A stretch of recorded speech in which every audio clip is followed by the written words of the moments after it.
Welcome back to movie Don Telugu. కొత్తగా వచ్చినట్లయితే like share subscribe చేసేయండి. ఈ 2 ఏళ్ళలోపు 10K కంప్లీట్ అయిపోయి సబ్స్క్రైబ్ మర్చిపోకండి. ఇప్పుడు యూట్యూబ్ లో ట్రెండ్ ఏమవుతుందో మీకు తెలుసా? ఫీలింగ్ సాంగ్ అంటారు అనుకోకండి. బాయ్ కాట్ పుష్ప 2 ఇదే ట్రెండ్ అవుతుంది. ఇలాంటి టైంలోనే పుష్ప 2 నుంచి ఫీలింగ్ సాంగ్ అయితే రిలీజ్ చేశారు. యాక్చువల్లీ ఇది లిరికల్ సాంగ్ అని అన్నారు కానీ 4 నిమిషాల 11 సెకండ్ల సాంగ్ ఉంటే హాఫ్ ఆఫ్ ది సాంగ్ చూసిన తర్వాత ఇది లిరికల్ సాంగ్ అని అర్థమైంది. ఎందుకంటే ఇందులో ఫస్ట్ సగం సాంగ్ కూడా వీడియో సాంగ్ వచ్చింది. అంటే ఈ లిరిక్స్ అవి కాకుండా డైరెక్ట్ గా హీరో హీరోయిన్ స్టెప్ వేయడం అంతా మనకి సినిమాలో సాంగ్ చూస్తున్నప్పుడు ఎలా ఉంటుందో అలాగే వచ్చింది. సో ఇది పేరుకే లిరికల్ సాంగ్ అని ఇది వీడియో సాంగ్ అనుకోవచ్చు. So already Pushpa 2 movie tickets rates విషయంలో బయట అంతా గబ్బు లేపారు కాబట్టి దానికి తోడు #బాయ్కాట్ పుష్ప 2 అనేది కూడా ఒక ట్రెండ్ అవుతుంది. ఇలాంటప్పుడేమో ఈ ఫీలింగ్ సాంగ్ రిలీజ్ చేశారు ఈ పుష్ప టీం. ఇది రాంగ్ టైం అంటారా? ఏమో నాకైతే అర్థం అవట్లేదు. అంటే ఒకవేళ ఈ ఫీలింగ్ సాంగ్ బాగున్నా కూడా ఈ టికెట్ రేట్స్ విషయంలో బయట రచ్చ జరుగుతుంది కాబట్టి ఇప్పుడు ఈ సాంగ్ కి నెగిటివిటీ వస్తుందా లేదా మిగతా వాళ్ళ పర్స్పెక్టివ్ అయితే నాకు తెలీదు. కానీ ఈ సాంగ్ చూసిన తర్వాత నాకేమనిపించిందో జెన్యున్ గా అయితే చెప్తాను. సాంగ్ అయితే మాత్రం రిచ్ గా ఉందబ్బా. అంటే ఆ సినిమాటోగ్రఫీ అండ్ మన బన్నీ బాబు ఇంకా రష్మిక పాప వేసుకున్న డ్రెస్సులు కానీ అన్ని కలర్ గా భలే మెరిసిపోతున్నాయి. అండ్ ఈ పాటలో బన్నీ బాబు లుంగి ఎక్కట్టు మరి డాన్స్ అయితే వేస్తున్నాడు. చెప్పాను కదా ఇది పేరుకే లిరికల్ సాంగ్ అని ఆల్మోస్ట్ వీడియో సాంగ్ అనుకోండి. అంటే వీళ్ళు ముందు లిరికల్ సాంగ్ ప్లాన్ చేసి ఉండొచ్చు. కాకపోతే ఈ టికెట్ రేట్స్ విషయంలో బాయ్కాట్ పుష్ప 2 ట్రెండ్ అవుతుంది కాబట్టి ఏమైనా కొంచెం వీడియో సాంగ్ లాంటిది రిలీజ్ చేస్తే ఏమైనా ఆ నెగిటివిటీ పోయి ఏమైనా సినిమా మీద పాజిటివ్ వైబ్స్ వస్తాయనే మూవీ టీం ఏమైనా ఒక ప్లాన్ చేసి ఇలా వీడియో సాంగ్ రిలీజ్ చేశారంటే ఏమో అయి ఉండొచ్చు. ఓకే, ఇంక సాంగ్ ఎలా ఉంది అంటే ఇది ఒక మాస్ బీటే పర్లేదు. ఓకే అంటే ఇప్పుడు బ్యాడ్ అని కూడా చెప్పలేము. ఇంతకు ముందు రిలీజ్ అయిన కిసిక్కు పిసుక్కు ఆ సాంగ్ తో కంపేర్ చేస్తే చాలా బెటర్ అని చెప్పొచ్చు ఈ ఫీలింగ్ సాంగ్ అయితే. కాకపోతే బన్నీ బాబు ఈ సాంగ్ వేసిన స్టెప్స్ విషయంలోనే కొంచెం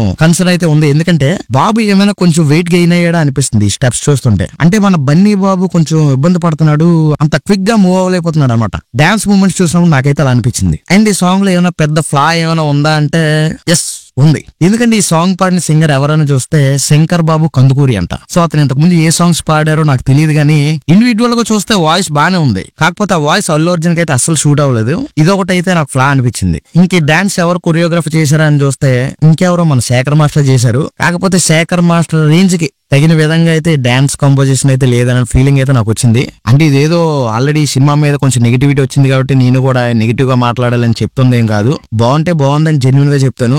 నాకైతే అలా అనిపించింది. శేఖర్ మాస్టర్ కొరియోగ్రఫీ నుంచి ఎక్స్పెక్టేషన్ రేంజ్ లో అయితే లేదు. అలాగని టూ బ్యాడ్ అని కూడా చెప్పలేం. కాకపోతే మీరు మూవీ రిలీజ్ చేసే ముందు ఎన్ని ప్రమోషన్స్ చేసినా, ఎన్ని ప్రోమో సాంగ్స్ రిలీజ్ చేసినా, ఎన్ని లిరికల్ సాంగ్స్ రిలీజ్ చేసినా పుష్ప 2 మూవీకి రావాల్సినంత నెగిటివిటీ అయితే వచ్చేసింది ఒక్క దెబ్బతో. అది కూడా ఈ టికెట్ రేట్స్ ఎప్పుడైతే పెంచారో ఇంకా మొత్తం గబ్బు అయిపోయింది. అంటే నాకు తెలియకడుగుతాను అసలు సినిమా బడ్జెట్ అంతా ఒక 400 కోట్లు 500 కోట్లు నాకు తెలీదు. కానీ మన ఫోర్స్ మ్యాగజైన్ రిలీజ్ చేసిన లిస్ట్ లో మాత్రం బన్నీ బాబు 300 కోట్లు తీసుకున్నాడని అయితే ఆ మ్యాగజైన్ లో వచ్చింది. అంటే ఇప్పుడు నాకు తెలియకడుగుతాను, ఇప్పుడు 1200 1000 రూపాయలు టికెట్ రేట్స్ పెట్టి వసూలు చేసుకోవడం అంటే అది హీరో రెమ్యూనరేషన్ అంత ఇచ్చాడు కాబట్టి మీరు రికవరీ చేసుకోవడానికి ఇది జనాల మీద ఇంత ఆర్థిక భారాన్ని మోపుతున్నారు ఏంటో నాకు అర్థం అవట్లేదు. ఇది ఎలా ఉందంటే మొన్న అంబానీ కొడుకు పెళ్లి జరిగినప్పుడు కూడా ఆ పెళ్లి జరిగిన తర్వాత జియో నెట్వర్క్ యూజర్స్ ఎవరైతే ఉన్నారో వాళ్ళ మీద ఈ ప్రీపెయిడ్ చార్జెస్ అవి కూడా పెంచారు అనమాట. ఇది ఎలా ఉందంటే అంటే ఇప్పుడు అంబానీ కొడుకు పెళ్లి గ్రాండ్ గా చేసుకోవాలనుకో, అంబానీ దగ్గర ఉన్న డబ్బులు పెట్టి ఎంత గ్రాండ్ గానే చేసుకోవచ్చు. కాకపోతే ఆ పెళ్లికి జరిగిన ఖర్చు అదంతా కూడా జనాల మీద రికవరీ చేసినట్టు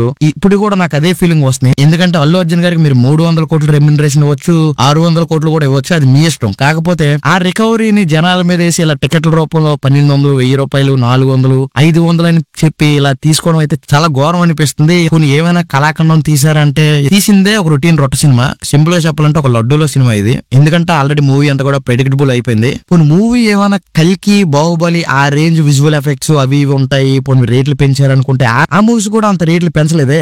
నేనైతే కల్కి మూవీ 400 పెట్టి చూసా, పర్వాలేదు అనిపించింది. అయినా ఇంతకు ముందు దిల్ రాజు గారు ఒక్కలే ఇలా సెల్ఫిష్ గా ఆలోచించి మూవీ టికెట్ రేట్స్ పెంచడం అది జరిగేది అనుకునేవాళ్ళు. కాకపోతే ఇప్పుడు మైత్రి మూవీ మేకర్స్ కూడా ఇలా చేయడం అంటే డిసప్పాయింటెడ్ అండి.